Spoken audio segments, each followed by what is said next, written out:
guys, let's talk books. Cause I bought a lot. I know I said I wouldn't, but it's me. Even if I say I won't, I will. I so will. Um, but yeah, I'll start with the oldest ones, and I've forgotten. Oh well, you don't really need to see it. I bought the entire Evernight series. Evernight, Stargazer, Hourglass, and I also got the fourth one, which is called Afterlife, which is on the floor in my room because I'm currently reading it. But yeah. I borrowed that originally from the library and just adored it. Went back to borrow the rest of the series from the library, which they suddenly didn't have, but they did when I first borrowed Evernight, which I think is a bit odd. But oh wells, so I bought them. Another library-based purchase is Forsaken, the Demon Trappers by... Oh, I should tell you who these are by. They're by Claudia Gray, in case you wondered. By Jana Oliver, The Demon Trappers. This is part of a trilogy, I believe. This is the first one. The second one's just come out, and the third one will be coming out at some point next year, I believe. But these are really cool. They're like a take on like what would happen if the Hellmouth opened, pretty much. And demons were part of our world, and there's a bit in it where like they talk about servants that are dead that have been raised to become zombies. I'm not going to talk too much about these because there's too many to talk about, but yeah. I got The Picture of Dorian Gray by, oh my god, I should so know who that was, Oscar Wilde. Y'all know Oscar Wilde's about this guy who like sells his soul or something. I've never read it, in case you can't tell, but I want to read it so desperately. Uglies by Scott Westerfield. It's part of a quadrilogy? Is that what you call them? Quadrilogy?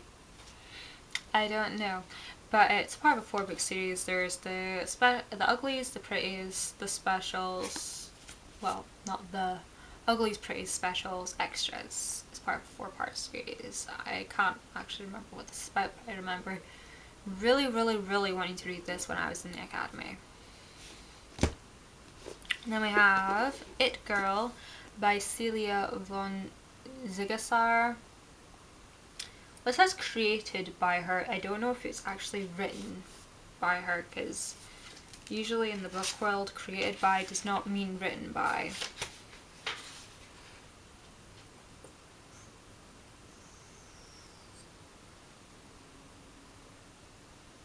Well, I don't think it was written by anybody else.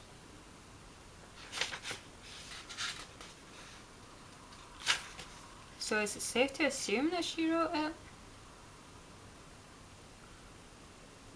It's like the Gossip Girl series. It says created by two.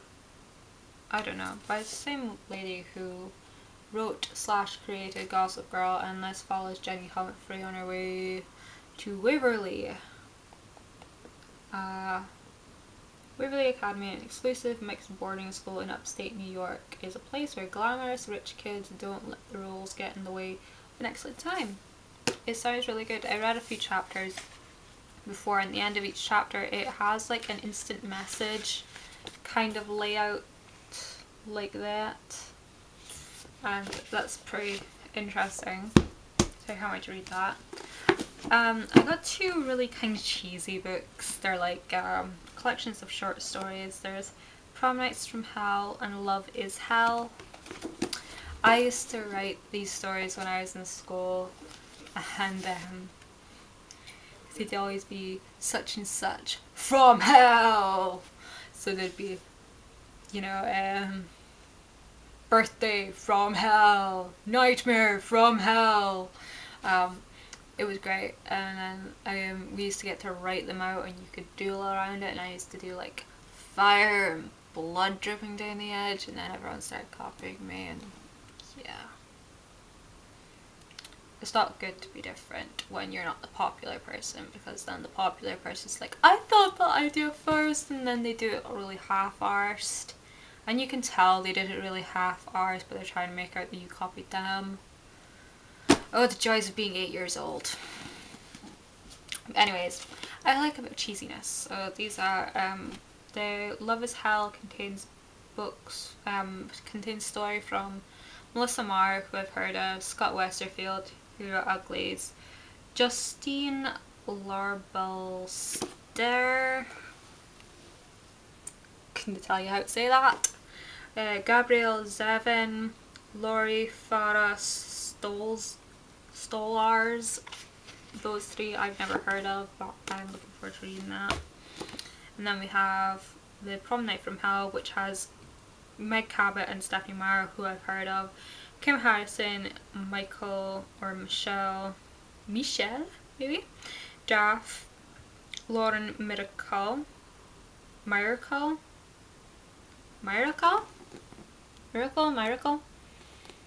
you don't know, but those three I haven't heard of either, so that should be interesting. I bought the Hunger Games trilogy because you got all 3 books for £5 in the works, which is awesome. If you guys in the UK, anyone who's watching this in the UK who has a works in their part of town, in their shopping area, you get in all 3 for £5, which is a steal because they're £6.99 a book. And they're by Suzanne Collins, so I'm hoping to hopefully read these all before the film comes out. Hopefully.